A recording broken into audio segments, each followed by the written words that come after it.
Hi! In front of me is Motorola Moto E32s, and today I would like to show you how you can switch on or off location of this Motorola. You need to start by opening tab menu. Now look for location shortcut. When you find it, click on it. As you can see in this pop-up, in order to turn off your location, you need to select Closed. If you wish to switch it on, tap on Turn on Location. I will go with Closed though, so when I click on it and go back, I can see that location of my Motorola is off.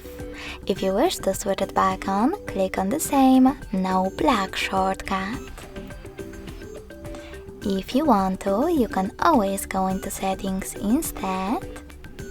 Scroll down and look for location section.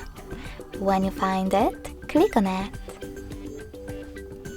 Lastly, manage location thanks to this switcher next to Use Location feature.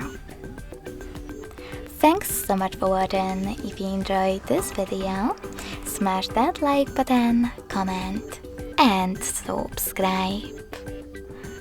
Bye!